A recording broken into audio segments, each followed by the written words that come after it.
This story is as old as Christmas, and yet it's neither remembered nor told except by the tongueless ones, the water, the wind, the rain, and the snow, by the grasses, the trees, the rocks, and the earth. They've told the story for almost 2,000 Christmases past. They'll still be telling it 2,000 times 2,000 Christmases to come. The story of the tongueless ones.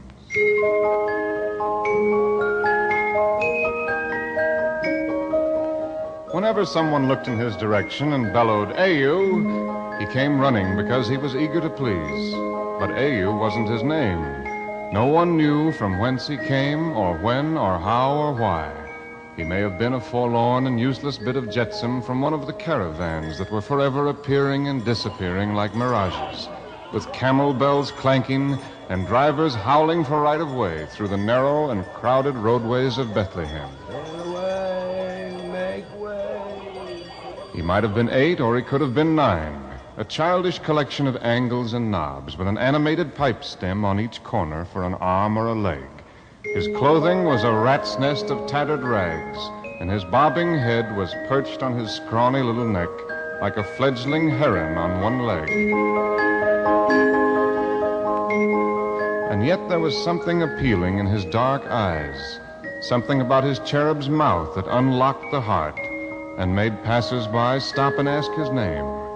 But when Ayu tried to answer, the inquirer always hurried off. He'd been amused or shocked to learn that the child had some affliction that made him dumb.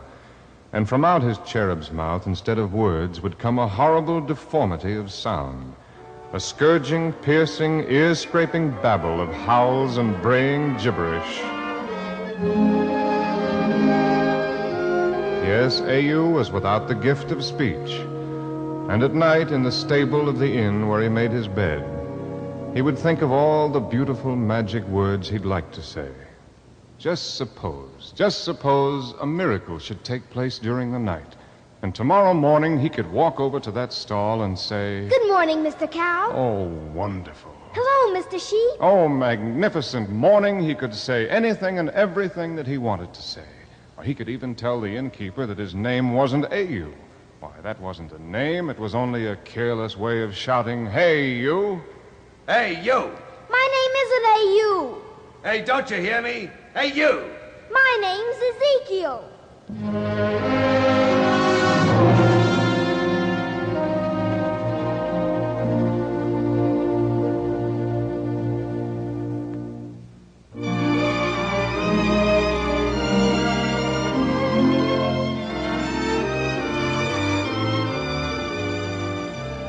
The most stupendous, overwhelming thing of all, he'd be able to sing with every word and note so sweet and clear and perfect that everyone in Bethlehem would stand rock still to listen.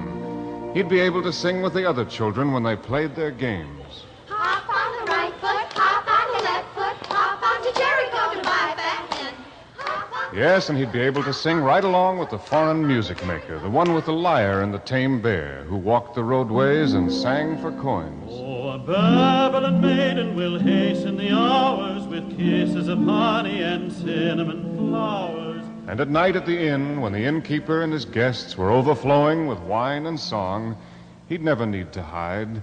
Why, he could stand right by the fire and listen, because he could sing much better than anyone there. Oh, fill the bowl up to the brim, let memory blend with wine. And so each night, before Ayu closed his eyes, he said a prayer for the gift of speech and song, and faithfully promised, if God saw fit to grant these great blessings, that he would always speak words that were kind, gentle, and reverent, and he would always sing songs that were beautiful, joyful, and harmonious.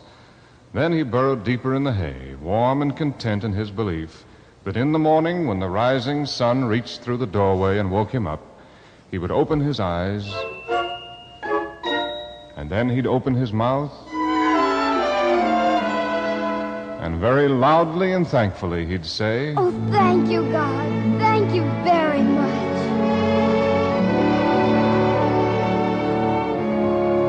But morning after morning, God disappointed him. And when months of mornings had vanished into Egypt, Ayu knew he would always be as voiceless as a tumblebug. as a wood tick, as a worm.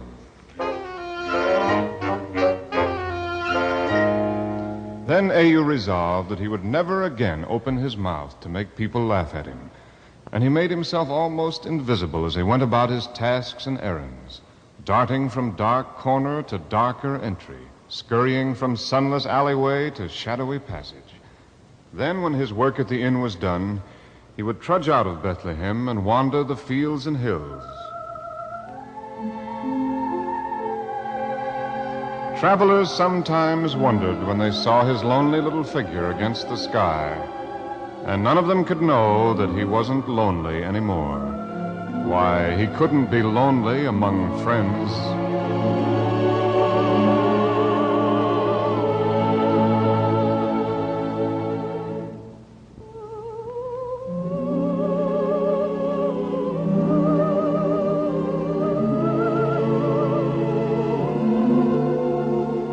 For he'd discovered that a brook could chatter and prattle and sing to him. And if he answered, or even if he sang, the brook didn't care a ripple that the sounds he made were harsh and unmusical. It went right on, singing as joyfully as ever.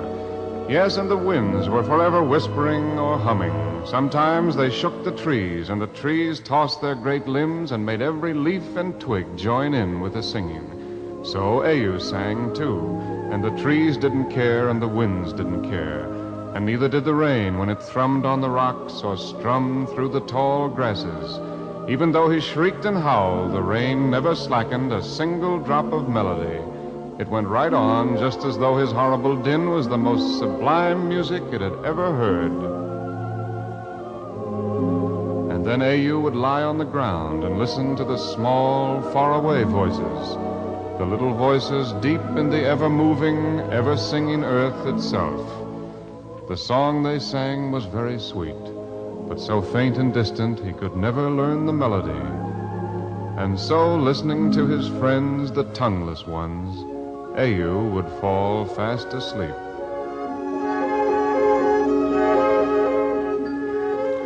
And in the days that followed, he was a little scarecrow stuffed with happiness. He was stuffed so full that it inflated his scrawny chest, puffed out his stringy neck, and stuck out of his eyes and his ears and his nose and his mouth. This friendship with the tongueless ones was so far above the miracle he'd asked for in his prayers that Ayu took a long time every night to thank God for his generosity. He thanked him so meticulously and particularly and abundantly that his small fingers developed a cramp, and on each round, knobby knee was a round, knobby callus.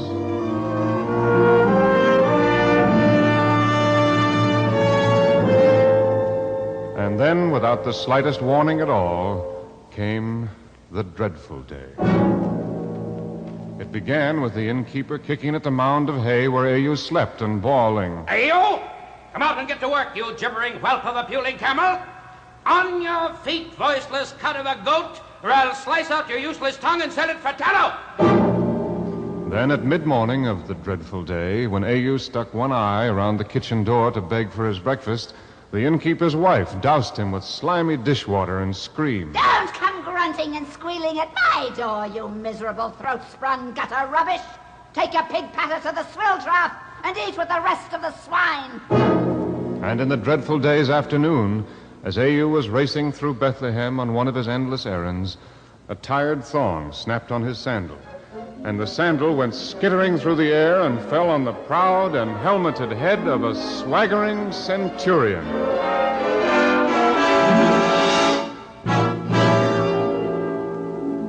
The centurion plucked Ayu out of the crowd by his rags and held him at arm's length, demanding his name. When Ayu tried to answer, but only squeaked and squawked, the centurion shook him and bellowed, Look at me, you voiceless offshoot of a dribble-mouthed alley rat. If ever again you foul my eyes, I'll send you to Rome to feed the emperor's lions. And during the rest of the dreadful day's afternoon, no matter how fast Ayu ran, the story of his affliction and humiliation was always a street, an alley, or even a doorway ahead of him. He seemed to run through a forest of pointing fingers that threatened to pin him to a wall. Following hot on his heels raced a swarm of children who hooted and sang at him. Empty mouth, what is the matter? Camel happy mouth. What is the matter?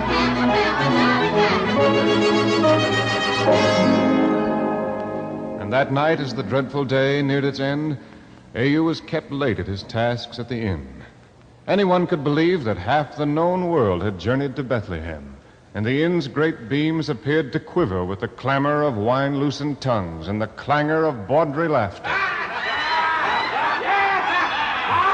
A.U.'s tired, trembling legs carried him about with staggering armloads of steaming bowls and slopping mugs. Feet tripped him up, hands slapped his ears to ringing, and knees jolted his aching ribs. The one who discovered and recognized A.U. was a huge mountain of a man whose eyes rolled like quicksilver in their beds of jellied fat. One hairy paw brushed a crumb of stew from his beard, while the other fastened on A.U.'s hair and lifted him to the tabletop. Then he brayed to the listening ears. Hark ye, my friends. Behold what I have captured for your examination. Its mother was a whooping mudsucker. Its father a low-born maggot. And this is what came oozing out of the egg that was left to hatch in the dung heap. Oh, but you must not laugh, my friends. A centurion made it chirp today. And it has a wondrous golden voice that almost breaks the heart while angels weep in ecstasy. Tell me, would you like to hear it sing? You hear, slime of the muck heap? Will you sing, or shall I slit your tongue like a crow so you can speak like a human? Sing! Sing, I tell you! Sing!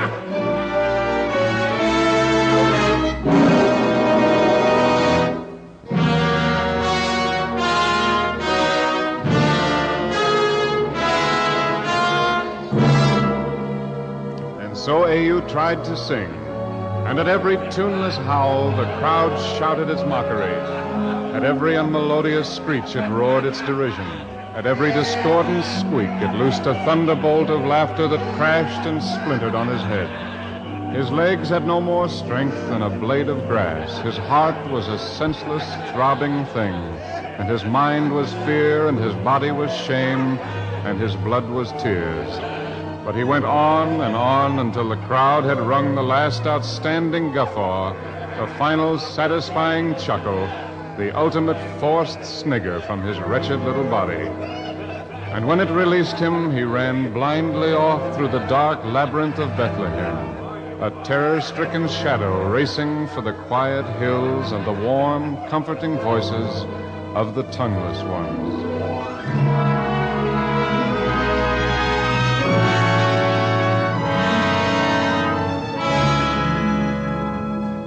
But tonight there were no voices for A.U. to hear. Even though he held his breath, he could hear no sound from the tongueless ones. The brook was silent, the winds were mute, the grasses still, and every tree and limb and twig and leaf was motionless and quiet.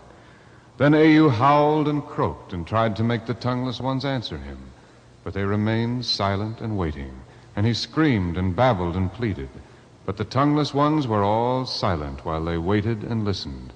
Just listened and waited. This was the dreadful end of the dreadful day. And deserted by his only friends, A.U. threw himself down and buried his face, his misery, and his tears in the moss. After a while, he fell asleep.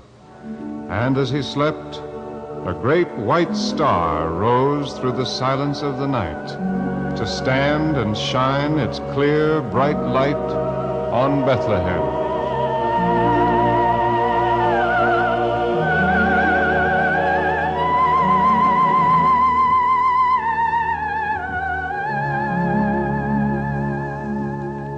It was close to morning when A.U. returned to the inn. He tiptoed across the frosty stones of the dark courtyard and crept into the stable.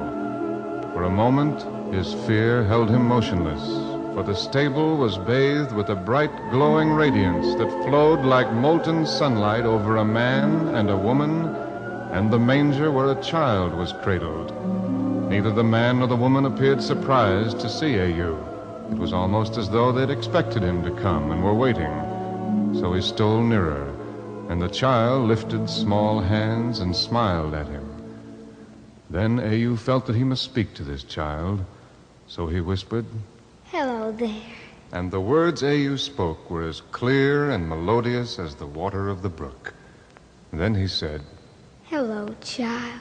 and the words that came from A.U.'s lips were as sweet as the winds, as perfect as each raindrop, and as soft as the long, flowing grasses.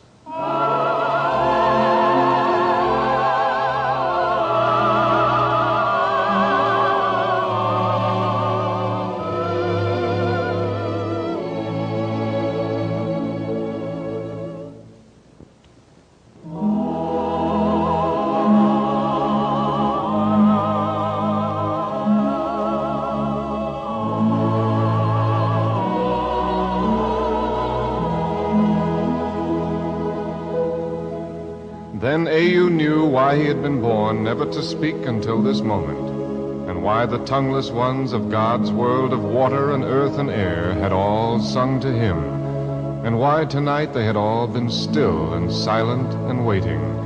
Now the waiting was over.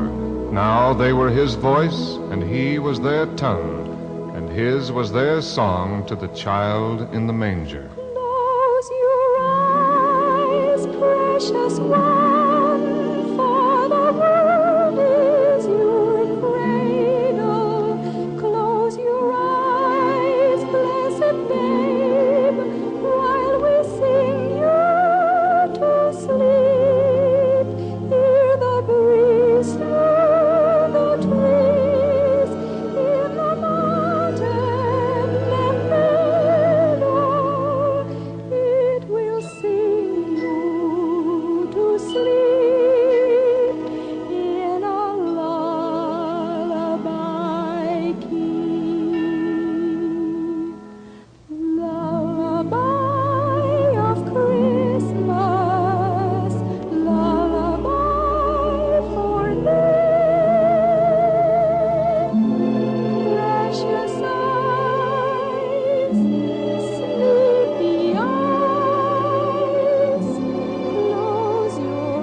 Yes, this story is as old as Christmas, and yet it's neither remembered nor told except by the tongueless ones, the water, the wind, the rain, and the snow, by the grasses, the trees, the rocks, and the earth. This Christmas they will tell their story again, as they've told it for almost 2,000 Christmases past.